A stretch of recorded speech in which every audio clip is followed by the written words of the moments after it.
सबसे पहले मैं दिल्ली के बेटे, दिल्ली के इतिहास में सबसे लोकप्रिय मुख्यमंत्री अरविंद केजरीवाल जी, आम आदमी पार्टी के नेता, मेरे बड़े भाई और राजनीतिक गुरु अरविंद केजरीवाल जी का धन्यवाद करना चाहती हूं कि उन्होंने मुझ पर भरोसा किया और मुझे इतनी बड़ी जिम्मेदारी सौंपी, दिल्ली के लोगों की देखरेख की जिम्मेदारी सौंपी।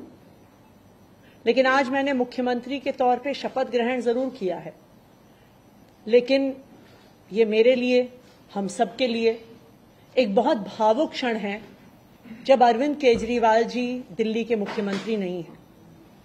अरविंद केजरीवाल जी वो व्यक्ति हैं जिन्होंने पिछले 10 सालों में दिल्ली की तस्वीर को बदल डाला, जिन्होंने पिछले 10 सालों में दिल्ली की आम लोगों की जिंदगी को बदल डाला। अरविंद केजरीवाल जी वो व्यक्ति हैं जिन्होंने दिल्ली में रहने वाले एक आम इंसान का, एक गरीब इंसान का दर्द समझा, उनके रोज रोज का संघर्ष समझा। उन्होंने समझा कि एक आम परिवार के लिए किस तरह से अपना घर चलाना मुश्किल होता है। अरविंद केजरीवाल जी वो व्यक्ति हैं जिन्होंने दिल्ली वालों को फ्री बिजली दी, 24 घंटे बिजली दी। अरविंद केजरीवाल जी वो व्यक्ति हैं जिन्होंने दिल्ली के सरकारी स्कूलों में पढ़ने वाले बच्चों का भविष्य बदल डाला, उनको जिंदगी में एक नया अवसर, आगे बढ़ने का अवसर दिया। अरविंद केजरीवाल जी वो व्यक्ति हैं जिन्होंने दिल्ली की महिलाओं को शिक्षा में, रोजगार में आगे बढ़ने का मौका दिया, फ्री बस यात्रा देके। अरविंद केजरीवाल जी वो व्यक्ति हैं जिनकी वजह से आज दिल्ली के लोगों को अपने परिवार के सदस्य का इलाज करवाने के लिए अपने गहने नहीं गिरवी रखने पड़ते, अपने घर नहीं गिरवी रखने पड़ते, क्योंकि सरकारी अस्पतालों में अच्छा इलाज होता है। तो जब अरविंद केजरीवाल जी दिल्ली के मुख्यमंत्री नहीं रहते तो ये हम सब के लिए एक बहुत मुश्किल और एक भावुक घड़ी। आज क्यों अरविंद केजरीवाल जी दिल्ली के मुख्यमंत्री नहीं हैं?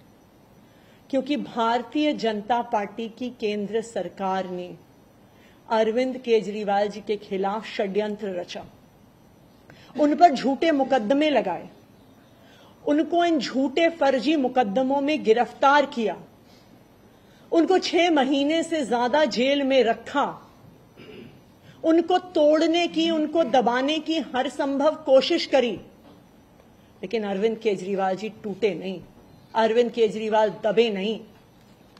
अरविंद केजरीवाल जी को सुप्रीम कोर्ट ने जमानत दी, एक ऐसे कानून में जमानत दी जिसमें पीएमएलए में जमानत मिलना लगभग असंभव होता है, और सुप्रीम कोर्ट ने ना सिर्फ उन्हें बेल दी, बल्कि बेल देते हुए केंद्र सरकार के मुंह पे तमाचा मारा और कहा कि अरविंद केजरीवाल जी की गिरफ्तारी एक दुर्भावना के तहत हुई थी। ये कहा कि केंद्र सरकार की एजेंसी सीबीआई, ईडी पिंजरे में बंद एक तोते की तरह हैं जो सिर्फ अपनी मालिक की आवाज में बोलती हैं। हो सकता है कि कोई और नेता होता तो उनके लिए अदालत का यह फैसला काफी था और वो तुरंत जाके मुख्यमंत्री की कुर्सी पे बैठ जाते। लेकिन अरविंद केजरीवाल जी ने इस देश की राजनीति में एक ईमानदारी और नैतिकता की मिसाल कायम करते हुए मुख्यमंत्री की कुर्सी से इस्तीफा दे दिया। उन्होंने कहा कि मेरे लिए सिर्फ अदालत का फैसला काफी नहीं है, मैं जनता की अदालत में जाऊंगा, और जब तक दिल्ली की जनता मुझे नहीं कहती कि मैं ईमानदार हूं, तब तक मैं मुख्यमंत्री की कुर्सी पर नहीं बैठूंगा। मुझे नहीं लगता कि इस देश के इतिहास में या शायद इस दुनिया के इतिहास में ऐसा कोई नेता रहा होगा, ऐसी ईमानदारी और नैतिकता की मिसाल रही होगी जो आज अरविंद केजरीवाल ने देश और दुनिया के सामने रखी है।